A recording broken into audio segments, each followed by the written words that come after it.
चलिए हम लोग आज आगे कंटिन्यू करते हैं। फिर क्या करता है, vertical stress distribution diagram on the horizontal plane. ठीक, यहाँ पे हम लोग क्या है कहता है, हॉरिजॉन्टल प्लेन पे वर्टिकल स्ट्रेस डिस्ट्रीब्यूशन डायग्राम को देखना है। वर्टिकल स्ट्रेस कहाँ देखना है, हॉरिजॉन्टल प्लेन पे देखना है। फिर कह रहा है vertical stress distribution diagram on the horizontal plane at the constant depth Z. किसी जेड डिस्टेंस पे हम लोग को एनालाइज करना है in the vertical pressure by the किसके कारण, बोल्ट्जमैन थ्योरी के। ठीक, यहाँ से देखिए। ठीक sorry,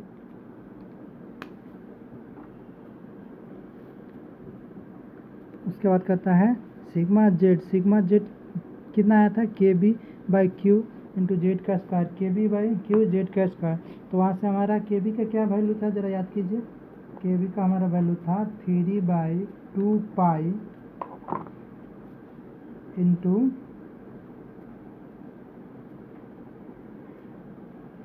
1/1 plus R by Z का होल स्क्वायर था। फिर पूरे में पावर कितना था, 5/2। ठीक है, उसके बाद हम लोग चलते हैं, अब के वी का वैल्यू जो हम लोग कैलकुलेट कर लिए थे r=0 पे। ठीक, तो सिग्मा जेड का वैल्यू आकर करता है कब, जब लोड क्या हो, जब लोड हमारा r=0 पर, below the load r=0, which is equal to कितना होता है।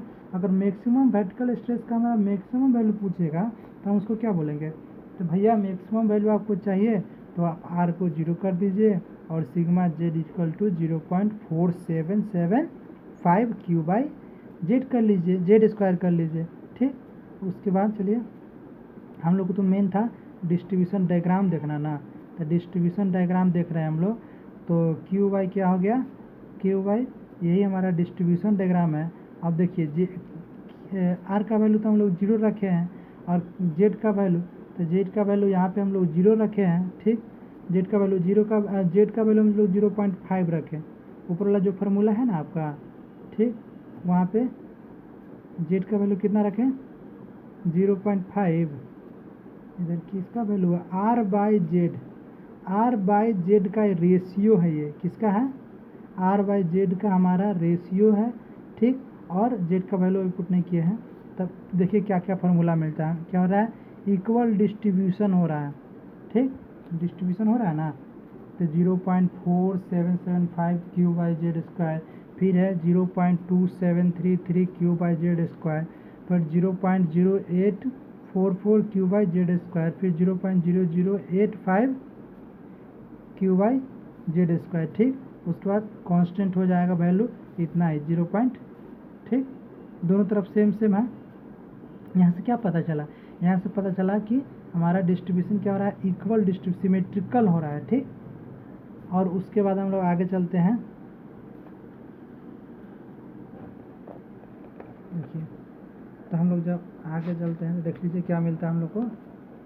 ये एक टेबल है जो कि हम लोग किसी पार्टिकुलर वैल्यू पे इस सबको कैलकुलेट करके रखे हुए हैं। ठीक,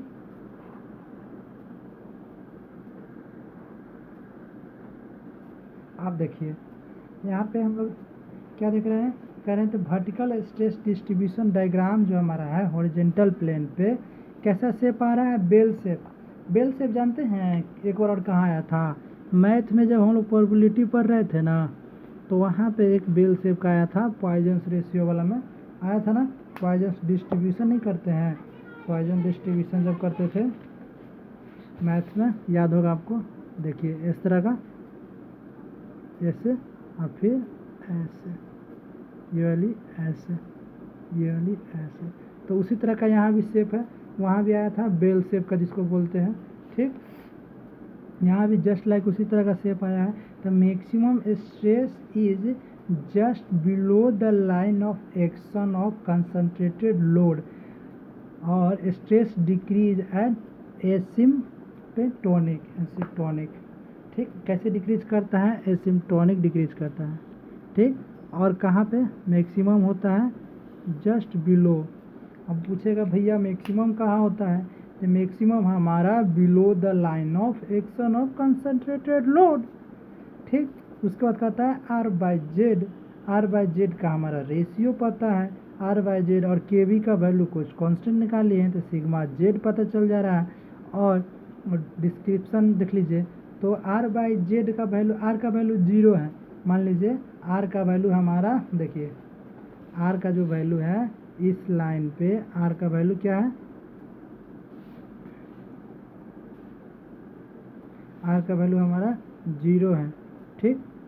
तो ये कैसे प्लेन मान लीजिए, ठीक। और यहाँ से कितना आ रहा है वैल्यू, आर का वैल्यू 0 पर, आर का वैल्यू 0 पर आया था 0.4775 आया।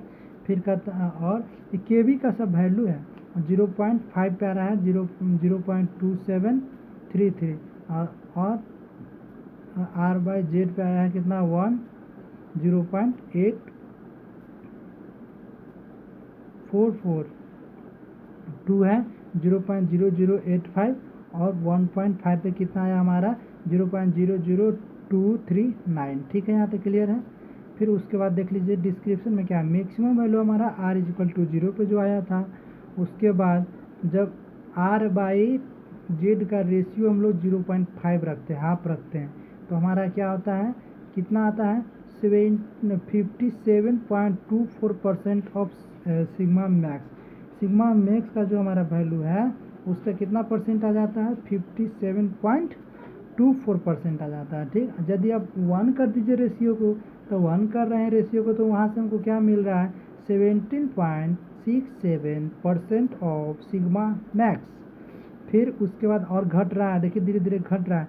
और अगर रेशियो 2 रखते हैं तो जब भैया रेशियो 2 रखे हैं तो कितना आ रहा है 1.78% ऑफ सिग्मा मैक्स, ठीक है।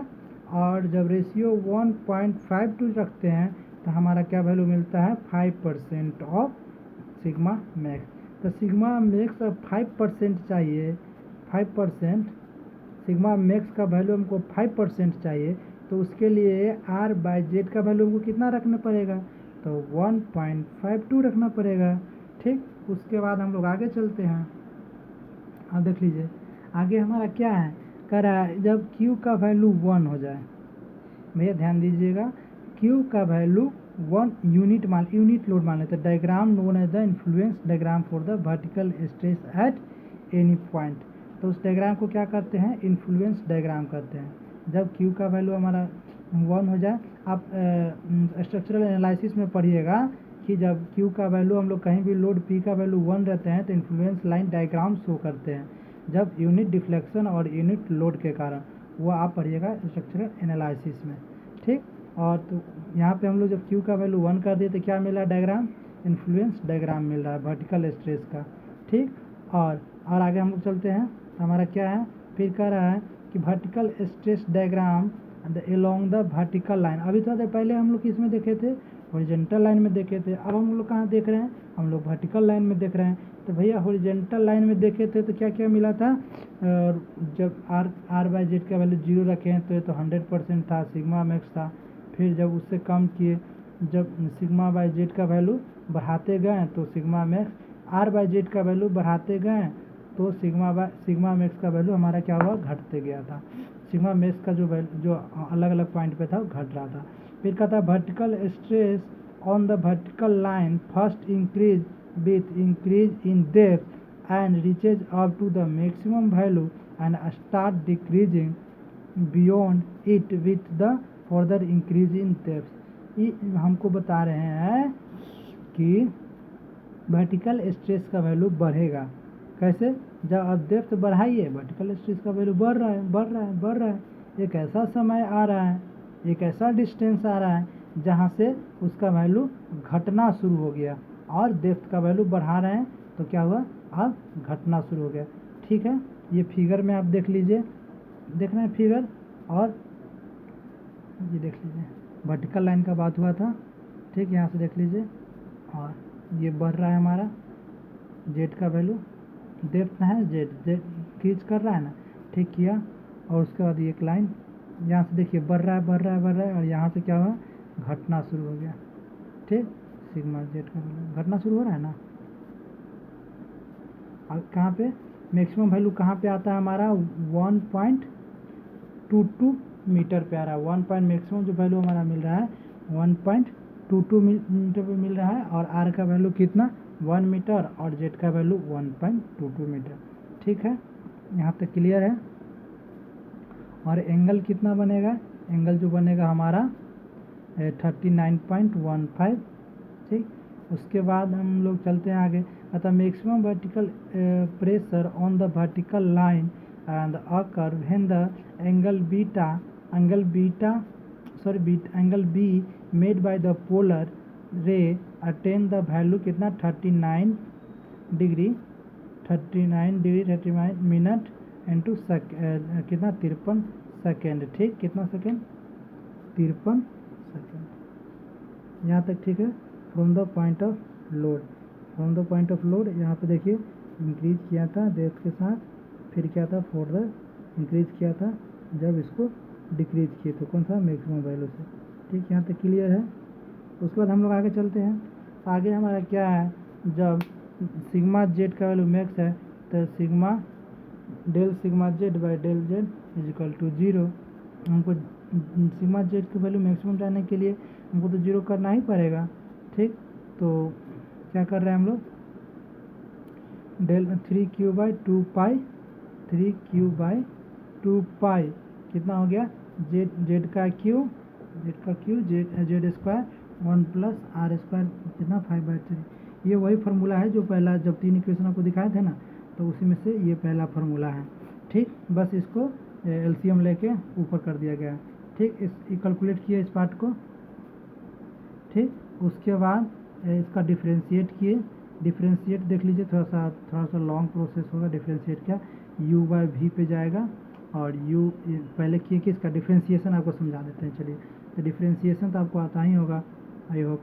तो देखिए u मानिए, इसको v मानिए, तो आप v को कांस्टेंट रखिए, जेड स्क्वायर ये सब तो बाहर चला गया, ये सब बाहर जाकर ख़त्म हो गया, उस सब के बारे में ना सोचिए किसके बारे में, u बाई v।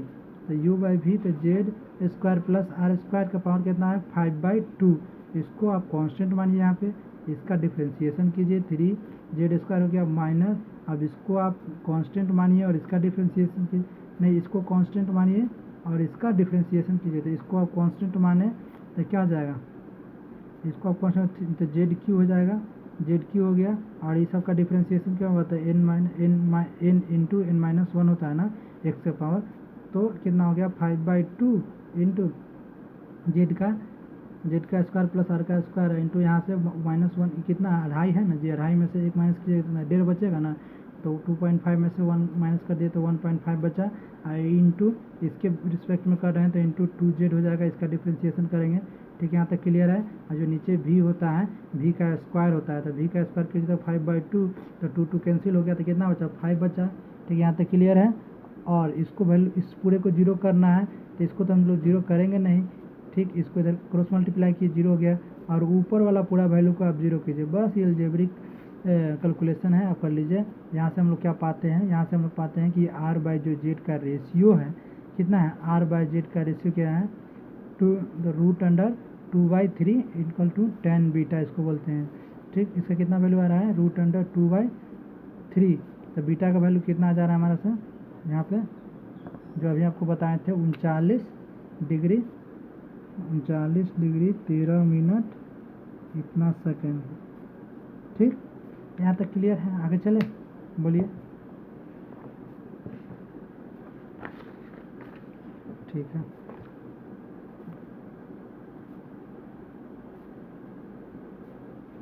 तो यहाँ पे हमारा अब क्या है, यहाँ पे सिग्मा जेड क्या हो जाएगा भाई, तो 1/r बाई जेड तो 2/3।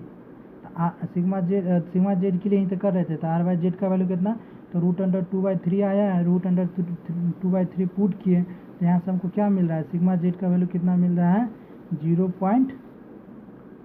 सिग्मा जेड का वैल्यू हमको हम पाते हैं कि 2/3 रखिए, इसका कैलकुलेशन किए पूरे का, और बच गया कौन यहाँ से, तो इस पूरे का कैलकुलेशन किए हम लोग r बाई जेड का स्क्वायर। ठीक, कितना था 2/2 into 1/1 plus R square Z. ठीक है, यहाँ तक क्लियर है।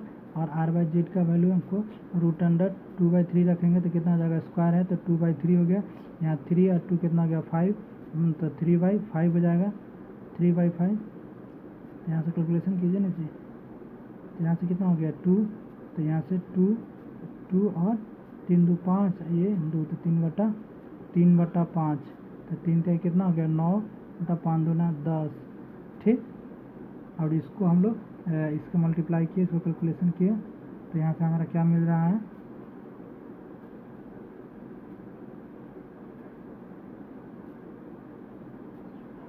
अब देखिए यहाँ पे क्या था, जेड स्क्वायर था, जेड स्क्वायर, और जेड स्क्वायर यहाँ क्या हो गया आर स्क्वायर। कैसे 0.088 Q/r स्क्वायर। ठीक, और ये हो गया किसका, सिग्मा जेड का मैक्सिमम वैल्यू, सिग्मा जेड का मैक्सिमम वैल्यू हमारा हो गया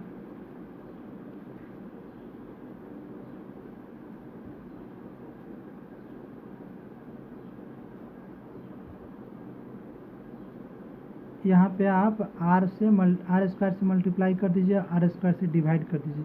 ठीक, तो क्या होगा, आर स्क्वायर से मल्टीप्लाई कर देंगे, आर स्क्वायर से डिवाइड कर देंगे, तो हमारा क्या फार्मूला है, आर बाई जेड का वैल्यू कितना है, तो 2/3 है, तो इसको उल्टा कर देंगे, तो उल्टा कर देंगे तो यहाँ से 3/2 आ जाएगा।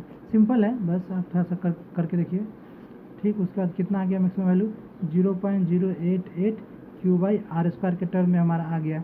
अब यहाँ से और यहाँ से sigma Z max shear stress निकालना है। ठीक, शियर स्ट्रेस निकालना है, जिसमें सिग्मा जेड मैक्स पता है ना अभी, यही तो निकाले हैं। ठीक, तो कितना हो जाता है, sigma Z by R by Z का फॉर्मूला हम लगाते हैं, तो आर बाई जेड का रेशियो 2/3। ठीक है, यहाँ तक पर इसको कैलकुलेट किए थे क्या मिला, तो Q/r का स्क्वायर, ये और ये वैल्यू कट जा रहा है। ठीक ना, तो Q/ क्या होगा आर का स्क्वायर। यहाँ तक क्लियर है। तो हमारा क्या मिला वैल्यू, सिग्मा शेयर स्ट्रेस का वैल्यू मिला Q/r का स्क्वायर, मैक्सिमम वैल्यू।